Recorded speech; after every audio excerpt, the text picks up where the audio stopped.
बिस्मिल्लाहिर्रहमानिर्रहीम, अस्सलाम वालेकुम। मैं हूं शकील कुरेजा। आज अली अमीन गंडापुर साहब ने बड़ी धुआंधार तकरीर की। सवात में इनका जलसा था।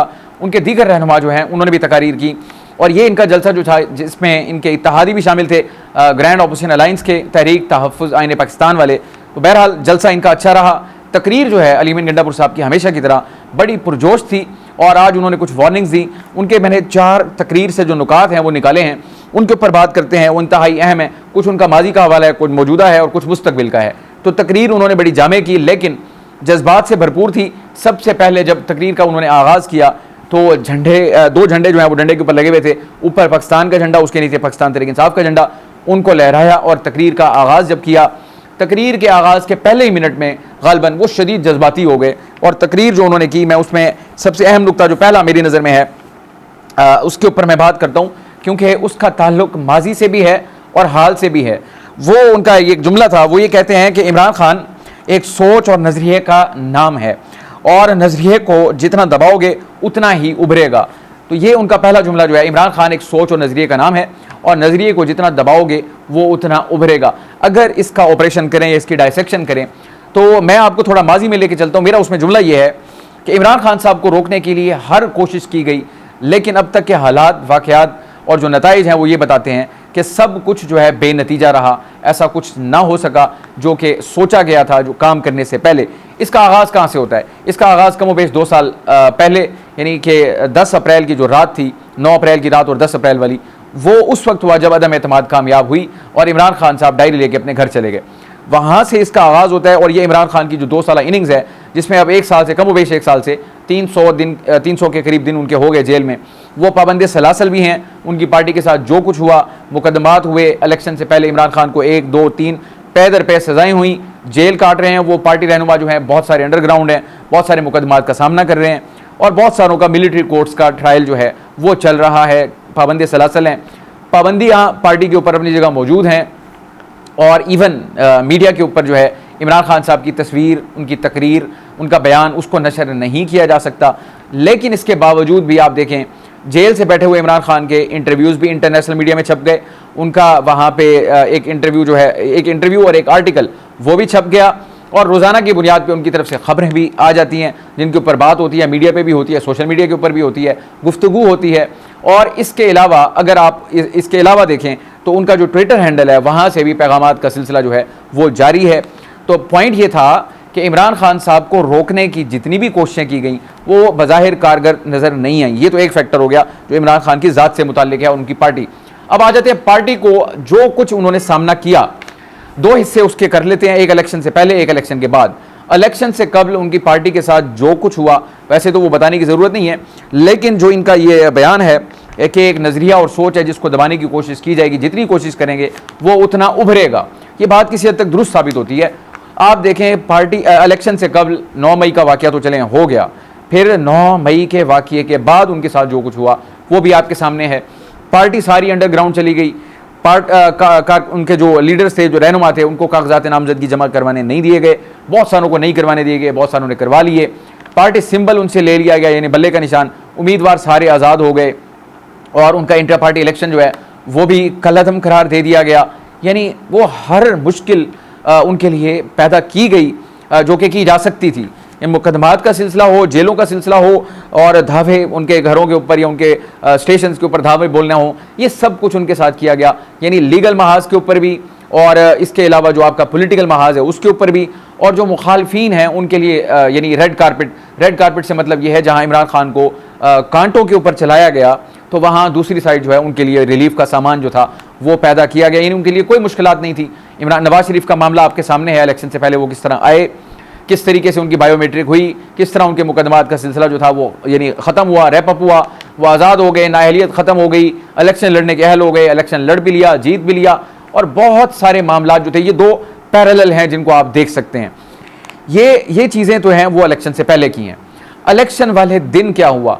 इलेक्शन वाले दिन वही हुआ जिसको रोकने के लिए वो सारी कोशिशें की गई। यानी कि बल्ले का निशान छीन लेना, पार्टी अंडरग्राउंड हो जाना, नाम उम्मीदवारों के कागजात जमा ना करवाने देना। फिर ये सारा सिलसिला जो था वो 8 फरवरी के दिन इसलिए किया गया ताकि इनका जो वोट बैंक है या इनका जो रिज़ल्ट है वो अफेक्ट हो सके। लेकिन 8 फरवरी ने सबको सरप्राइज़ कर दिया बशमूल इमरान खान।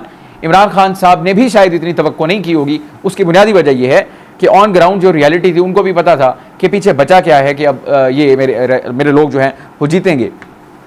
बट आज अगर आप ऑपोजिशन की लाइंस में देखें, नेशनल असेंबली के अंदर बहुत सारे ऐसे चेहरे हैं जिनको शायद पहली मरतबा हमने देखा। उसकी वजह यह है कि वो इमरान खान की टिकट पर लड़कर आए। तो 8 फरवरी का जो रिजल्ट था, मैंने आपको कहा कि इसके 2 हिस्से अगर कर लिए जाएं, इलेक्शन से पहले और इलेक्शन के बाद। हम आए हुए हैं इलेक्शन के दिन पर। इलेक्शन से पहले पहले जो कुछ हुआ, 8 फरवरी ने उस सारी चीज़ों को गलत साबित कर दिया, यानी कोई उसमें से फ्रूटफुल नतीजा नहीं निकला। इम्कानात किस चीज़ के थे कि 8 फरवरी को एक नया इमरान खान सामने आएगा, क्योंकि रिजल्ट ऐसा होगा कि इमरान खान को बहुत बड़ा धचका लगेगा और शायद वो कहीं मफाहमत पर या कोई रजामंदी जाहिर कर दें मुज़ाकरात पर या किसी डील के ऊपर। जब 8 फरवरी का रिजल्ट आ गया तो वो इमरान खान में उसने नई रूह फूंक दी। इमरान खान साहब मज़ीद तवाना हो गए, यानी कि उनको तकवीयत मिल गई, उनको एहसास इस चीज़ का हुआ। ये दूसरा मौका था। एक मौका वो था कि जब अदम एतमाद के बाद वो घर पहुंचे, टीवी लगाया, उन्होंने देखा कौम निकल आई। पहला मौका वो था। दूसरा मौका जो इमरान खान, वहां से उनको स्ट्रेंथ मिली जो कि उनको 8 फरवरी तक लाई। फिर दूसरा मौका उनके लिए बन गया 8 फरवरी का दिन, जब रिजल्ट्स का सिलसिला शुरू हुआ तो इमरान खान को ये दूसरा मौका मिल गया कि कौम उनके लिए फिर निकल आई और उन्होंने आके इनके लिए वोट कर दिया। और इतनी बड़ी तादाद में, उस वक्त तक भी सिंगल लार्जेस्ट पार्टी जो थी वो पाकिस्तान तहरीक इंसाफ ही थी, बगैर मखसूस नशिस्तों के। ये तो आपका 8 फरवरी तक हो गया। अब आ जाए 8 फरवरी के बाद क्या क्या कुछ हुआ। 8 फरवरी के बाद इमरान खान साहब को जेल में रखने के लिए मुकदमात का सिलसिला जो है वो जारी रहा। इनके दीगर पार्टी रहनुमा, अब आप देख लें, इस वक्त परवेज इलाही साहब अभी रिहा हुए हैं, वाइस चेयरमैन जो है इनके अभी भी जेल काट रहे हैं। एक मुकदमा खत्म हुआ है, दूसरा 9 मई वाले में वो गिरफ्तार हैं और उनका जुडिशियल रिमांड मंजूर हो चुका है। इमरान खान का एक मुकदमा बाकी है, 3 में उनकी सज़ा खत्म हो चुकी, यानी कि इमरान खान साहब को जेल में रखने के लिए मजीद कोशिशें जो हैं वो भी की जा रही हैं। पॉइंट मैं इस्टेब्लिश करने की कोशिश कर रहा हूँ कि इमरान खान को रोकने के लिए जितनी कोशिशें और एफर्ट्स इलेक्शन से पहले, इलेक्शन के बाद की गई, उनसे कोई नतीजा आपको आता हुआ नज़र नहीं आया। फिर इसका ये जो आपकी पोलराइजेशन है उसका दायरा कार वो बहुत ज़्यादा बढ़ता चला गया और मज़ीद उसमें इजाफा हो रहा है। वो कैसे इजाफा हो रहा है, मैं इस तरफ आता हूँ, वापस आऊँगा इमरान खान साहब के पॉइंट के ऊपर। आप इस वक्त देखें महाज आराई का सिलसिला है क्या। इमरान खान और हुकूमत एक बाहम आमने सामने वो होते हैं, इसमें कोई यानी अचंभे की बात नहीं है।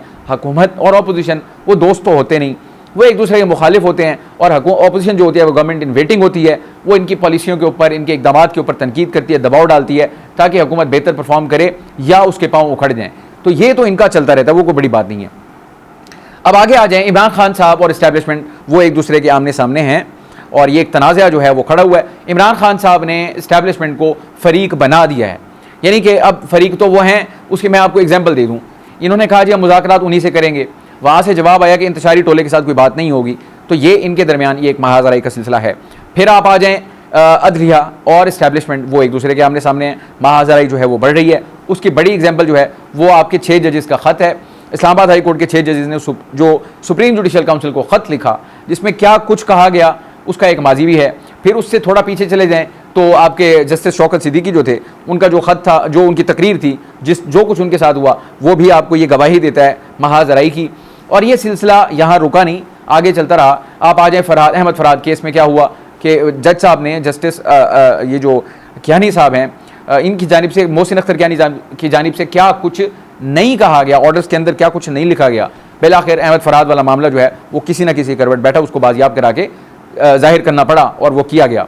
तो इसके अलावा अगर आप देख लें ऑडियो लीक्स का जो केस है जिसको जस्टिस बाबर सत्तार सुन रहे हैं, उसके अंदर क्या कुछ हुआ और क्या कुछ उन्होंने कहा। फिर जो ख़त लिखा गया उनको, उनकी तरफ से अपने चीफ जस्टिस को, जिसमें यह कहा गया कि आला सिक्योरिटी हुकाम की जानिब से उनको पैगाम मिला कि आप ऑडियो लीक्स केस से अलग हो जाएं। सो ये महाज़राई की आपको यहाँ पे एग्जाम्पल मिल रही है। फिर मज़ीद आगे आ जाएँ, मज़ीद आगे ये है कि हुकूमत और अदलिया उनके दरमियान भी महाज़राई है। उसकी वजह आप दोबारा आ जाएँ 6 जजेस के ख़त के ऊपर। 6 जजेस के ख़त के ऊपर जो इल्ज़ाम लगाया गया वो एग्जेक्टिव के ऊपर लगाया गया। वो एग्जेक्टिव कौन है? हुकूमत, क्योंकि इदारे जो हैं वो हुकूमत के अंडर होते हैं। तो एग्जेक्टिव को कटहरे में खड़ा किया उन 6 जजेस के ख़त ने। और फिर आप पिछले दिनों आ जाएँ, ये 28 मई को वज़ीर-ए-आज़म शहबाज शरीफ की जो तकरीर थी, अगर वो खाली शहबाज शरीफ साहब तकरीर करते तो उसके मानी और थे, उसका मतलब और था, यानी उसका जो इम्पैक्ट था वो डिफरेंट था। लेकिन प्राइम मिनिस्टर शहबाज शरीफ ने जब ये बात की, ये काली भेड़ों का जो जिक्र किया कि अदलिया के अंदर आज भी काली भेड़ें मौजूद हैं जो रातों को सुबह शाम मशवरे करते हैं इमरान खान को रिलीफ देने के, तो इससे आपको अंदाज़ा हो रहा है कि हुकूमत और अदलिया उनके दरमियान भी एक महाज़राई का एलिमेंट मौजूद है। मैं बात कर रहा हूँ दायरा कार बढ़ने की, अदलिया और हुकूमत के दरमियान, अदलिया और इस्टेब्लिशमेंट के दरमियान, हुकूमत और इमरान खान के दरमियान, इमरान खान और इस्टेब्लिशमेंट के दरमियान। अब आप देख लें ये सूरत हाल कहाँ से कहाँ पहुँच चुकी है। मैं वापस आता हूँ इमरान खान साहब वाले मामले के ऊपर। इस वक्त भी एफर्ट्स की जा रही हैं कि उनको जेल में रखा जाए। तो अब नए मुकदमात बनने का सिलसिला जो है वो जारी है, कोशिशें हो रही हैं। जैसा कि तोशा खाना का एक और इंक्वायरी वो तो हो चुकी, रेफरेंस उसका दायर होना है, और वो क्या है 7 तहफ़ ऐसे हैं जो बाहर से बेच दिए गए तोशा खाना में जमा करवाए बगैर। अब उसका रेफरेंस बन रहा है, वो रेफरेंस बनेगा, फिर उस पर यानी मामला आगे चलेगा और फिर उस पर सज़ा होगी। यानी कि ये सिलसिला अब भी जारी है, बट रिजल्ट्स जो हैं वो अभी तक उस तरह नहीं आ रहे जो कि सोचे गए या जो चाहे गए वो चीज़ें नहीं हो रही। अब आ जाए फैक्चुअल पोजीशन क्या है। इमरान खान साहब 1 इंच भी हटने को तैयार नहीं हैं, वो अपने मौक़िफ़ पर डटे हुए हैं। अदालत के अंदर से, जेल के अंदर से वो कह रहे हैं, कल की गुफ्तगू मैंने आपके सामने पूरी रखी थी कि वो कहते हैं कि मैं कतई तौर पर इस हुकूमत के साथ तो बात करूँगा नहीं, वो इसको फ़रीक ही नहीं समझते, वो कहते हैं एस्टैब्लिशमेंट से बात करूँगा। मैं अब आता हूँ, ये वाला पॉइंट मैंने आपको बता दिया कि उनको रोकने के लिए क्या कुछ किया गया, जिसका ये जुमला मुझे यानी मिला इनकी जानिब से, गंडापुर साहब की जानिब से। मैं दोबारा दोहरा देता हूँ कि इमरान खान एक सोच और नज़रिए का नाम है, नज़रिए को जितना दबाओगे उतना ही उभरेगा। तो ये बात अगर माजी के तनाजुर में देखी जाए गुज़श्ता 2 साल का, तो आपको ये बात दुरुस्त नज़र आती है। अब आ जाते हैं इनकी अगली बातों के ऊपर। अगली बातें मेरा ख्याल है बिल्कुल अपोजिट हैं, मैं उसके ऊपर भी तज्ज़िया करता हूँ। 3 उसमें नुकात हैं, वो नुकात बता के फिर मैं उसको आपको उस पर तबसरा करता हूँ। अली अमीन गंडापुर साहब कहते हैं जो जुल्म हो रहा है ये कौन कर रहा है, और हमारे मुजरिम वक्त के हुक्मरान हैं या कोई और। आप ज़रा अल्फाज पे गौर कीजिए, हमारे मुजरिम वक्त के हुक्मरान हैं या कोई और है, और जो भी है वो खुलकर सामने आए और निशानदेही करे, फिर हम उससे हिसाब लेंगे। एक बात हो गई। अब आज हैं एक और नुक्ते के ऊपर, उनका जो है वो है 1971 में एक बंदे को इक़्तिदार देने के लिए, ये अली अमीन गंडापुर साहब कह रहे हैं कि 1971 में एक बंदे को इक़्तिदार देने के लिए मुल्क को तोड़ा गया, और आज मुल्क में उसी सूरत हाल को दोहराया जा रहा है, और मुल्क को नुकसान पहुंचाने वाली शख्सियात होती हैं, और ऐसी शख्सियात इदारों की बदनामी का बाइस बनती हैं। हम ऐसी शख्सियात के फैसले नहीं मानते। ये आप ज़रा इनको जुमलों को आपने याद रखना है। अब मैं आ जाता हूँ उनके तीसरे और आखिरी नुक्ते के ऊपर, इसके बाद मैं आपको बात बताता हूँ। उनका आखिरी नुक्ता ये, वही कहते हैं पाकिस्तान का आइन तोड़ा गया है, और मुल्क इदारों के फैसलों पर नहीं, शख्सियात के फैसलों पर नहीं, आइन से चलते हैं। आगे कहते हैं कि आइन तोड़ने वाले ये बात सुन लें कि उनको फांसी पर लटकाएंगे। अब ये 3 जुमले थे जिसमें दबे लफ्ज़ों में बैनुस्सतूर उनकी जानिब से मुखातिब किया गया है इस्टेब्लिशमेंट को, वाज़ेह अल्फाज में, यानी कि बैनुस्सतूर है, नाम लेकर तो नहीं, यानी कि मुल्क जो है वो इदारों के फैसलों पर नहीं चलते, शख्सियात के फैसलों पर नहीं चलते, बल्कि वो आइन पर चलते हैं, यानी इदारे और शख्सियात। ये आ गया नंबर 1। 1971 का रिलेट कर देना, जो सूरत हाल उस वक्त बनाई गई, उसके ऊपर ये ट्वीट वाला मामला जो है अपनी जगह चल रहा है, आज उन्होंने उसको फिर दोहरा दिया। वो कहते हैं कि सूरत हाल फिर उसी तरफ जा रही है, और हम ऐसे लोगों के, ऐसे यानी वो कहते हैं हम ऐसी शख्सियात के फैसले नहीं मानते। तो नंबर 2 हो गया, और नंबर 3 फांसी पर लटकाएंगे। आइन तोड़ा गया है, जिन्होंने आइन तोड़ा हम उनको फांसी पर लटकाएंगे। अब इसमें मुताद्दिद पैगामात छुपे हैं। नंबर 1, आप वज़ीर आला हैं, आपका जो लहजा है वो बड़ा धमकी आमेज़ है, यानी कि मैं पॉलिटिकल बात कर रहा हूँ, यानी जो एनालिसिस है। अगर आप पाकिस्तान की सियासत का माजी देखें तो उसमें आपको एक चीज़ कांस्टेंट नज़र आती है, और वो कांस्टेंट ये है कि जो हुकूमत बनती है उसकी पूरी कोशिश होती है कि उनका 1 पेज जो है वो सलामत रहे, क्योंकि वो 1 पेज ही माजी का तनाजुर हमें यही बताता है, गारंटी होती है हुकूमत के कायम रहने की। वरना माजी में बहुत सारे वाक़यात हैं, एस्टैब्लिशमेंट का जो रोल रहा, उसकी सबसे बड़ी एग्जाम्पल जो है वो असगर खान केस का फैसला है, जो सुप्रीम कोर्ट ने 2012-13 में दिया, और वो उसमें IJI बनी, किस तरीके से पैसे तकसीम हुए, एस्टैब्लिशमेंट का क्या रोल रहा, वगैरह वगैरह। मजीद उसमें डिटेल में जाने की ज़रूरत नहीं है। इमरान खान साहब जो कुछ कह रहे हैं, नवाज शरीफ साहब जो कुछ कह चुके, ये सारी बातें इंडिकेट करती हैं कि एस्टैब्लिशमेंट का बड़ा कलीदी किरदार रहा। तो पॉलिटिक्स जो है वो चलती किस तरीके से है? पॉलिटिक्स इस तरह चलती है, हुकूमत की पूरी कोशिश होती है कि उनका 1 पेज सलामत रहे, और अपोजिशन जो होती है जिस भी वक्त की हो, उसकी पूरी कोशिश होती है कि किसी भी तरह वो इस पेज को फाड़ फेंके। जब ये पेज फटेगा, हुकूमत के पांव उखड़ेंगे, उनको मौका मिलेगा, और जो हुकूमत जाती है वो दोबारा तो नहीं आती, फिर अपोजिशन की बारी होती है। माजी हमारा यही बताता है, किसी भी हुकूमत को कंसेक्टिव 2 टेन्योर नहीं मिले, तो अपोजिशन जो है वो हुकूमत में आती है और हुकूमत अपोजिशन में चली जाती है। अब आ जाए इनके ऊपर। अब इस वक्त इनकी पॉलिटिक्स क्या है? इमरान खान साहब एक डिफरेंट मॉड जो है 76 साल के अंदर मुझे महसूस हो रहा है कि वो आजमा रहे हैं। एक तरफ तो वो कहते हैं मुज़ाकरात इन्हीं के साथ करेंगे, पावर वालों के साथ जिनके पास ताकत है, उसके साथ जो रगड़ा लगा रहे हैं वो भी उन्हीं को लगा रहे हैं। मसलन आप 9 मई के ऊपर जब भी बात होती है, DJSP ने प्रेशर किया और बल्कि पाकिस्तान तहरीक इंसाफ ने फॉल्स फ्लैग ऑपरेशन का ट्रेंड भी चलाया। 9 मई फॉल्स फ्लैग ऑपरेशन मैं आपको पहले बता चुका हूं, यानी मैं ये कहूं कि ये आपने खुद की है और इल्ज़ाम मेरे ऊपर डाल रहे हैं। तो पाकिस्तान तहरीक इंसाफ 9 मई को फॉल्स फ्लैग ऑपरेशन कहती है, यानी उनके साथ महाजर। फिर आप ये कह रहे हैं कि हम शख्सियात के फैसले नहीं मानते, उसूली तौर पर, आइनी तौर पर, यह बात बिल्कुल दुरुस्त है, इसमें कोई शक व शुबा नहीं है। मैं ग्राउंड रियलिटीज़ जो पाकिस्तान की पॉलिटिक्स की हकायक हैं उनकी बात कर रहा हूँ। अगर आप इस्टेब्लिशमेंट के साथ जंग ही कर रहे हैं और जंग ही करने का फैसला किया है तो फिर हुकूमत की तो पाँचों घी में है, उनको तो कोई फ़र्क नहीं पड़ेगा। वो तो खुश होंगे कि अल्लाह करे कि पाकिस्तान तहरीक इंसाफ यही सियासत जो है वो जारी रखे, उनका पेज सलामत रहेगा फिर, क्योंकि आप उनका काम आसान कर रहे हैं। अगर हुकूमत को कब परेशानी होती है, किसी भी हुकूमत को, उसको परेशानी तब होती है जब इस्टेब्लिशमेंट के साथ उनका फासला पैदा हो, तो वो एक विंडो ओपन हो जाती है अपोजिशन के लिए कि वो अपने राब्ते इस्तवार करके, तरीका अख्तियार करके, वो जो बैसाखियाँ होती हैं उनको हटाए वहाँ से और हुकूमत धड़ाम से गिर जाए। लेकिन इमरान खान साहब और पाकिस्तान तहरीक इंसाफ इसके ऑपोजिट चल रहे हैं। वो धमकी लगा रहे हैं कि हम फांसियाँ देंगे जिन्होंने आइन तोड़ा, हम इदारों के लोगों की शख्सियात के फैसले नहीं मानते, दोबारा मुल्क को 71 की तरफ धकेला जा रहा है। तो ये वो सारी बातें हैं जो पाकिस्तान तहरीक इंसाफ को बज़ाहिर ये महसूस हो रहा है कि यानी एक तरफ जो मनसूबा साज हैं उनको भी नताइज अखज़ नहीं हो रहे, लेकिन पाकिस्तान तहरीक इंसाफ की जो स्ट्रेटजी है जिस पे वो अमल पैरा है, जिसका जो आज रिफ्लेक्ट हुई इन 3 नुकात में मैंने आपको बताया, जो अलीमीन गंडापुर साहब ने कहे, उन 3 नुकात से भी यही रिफ्लेक्ट हो रहा है कि वो भी जंग के मूड में है। हुकूमत को तो वो साइड पे किया हुआ है, वो उन्हीं के साथ जंग पे हैं जिनके ऊपर अपोजिशन हमेशा तकिया करके बैठती है। तो बहरहाल ये एक नया मॉड है, देखेंगे इसके क्या नताइज निकलते हैं। बहरहाल मजीद आपके लिए कल इंशाअल्लाह खबरें बताएंगे। एक और ख़बर है, मौलाना फजलुर रहमान साहब और पाकिस्तान तहरीक इंसाफ जो है उनके दरमियान जो फासले हैं वो कम हो रहे हैं बतदरीज। अब कमेटी का भी फैसला हो गया है, कमेटी बन रही है और इनके दरमियान मामलात मजीद आगे बढ़ेंगे। अगले हफ्ते इनकी मुलाकात भी होने जा रही है मौलाना फजलुर रहमान साहब की रिहाइशगाह के ऊपर। असद कैसर साहब जो हैं वो इस सारे मामले को लीड कर रहे हैं। मुझे ज़ाती तौर पर ऐसा फील होता है कि वो इसमें से कुछ ना कुछ निकाल लेंगे, और अगर मौलाना फजलुर रहमान साहब यहाँ शामिल हो गए तो मैं गारंटी करता हूँ हुकूमत के लिए ये बहुत बड़ी ख़तरे की घंटी बज जाएगी। आज के लिए इतना ही। आप हमारी वीडियोस को लाइक कर सकते हैं, चैनल को ज़रूर सब्सक्राइब करें, अपना फीडबैक कमेंट के जरिए आप हमारे साथ शेयर कर सकते हैं। कल इंशाल्लाह आपसे मुलाकात होगी, इजाज़त दीजिए, अल्लाह हाफ़िज़।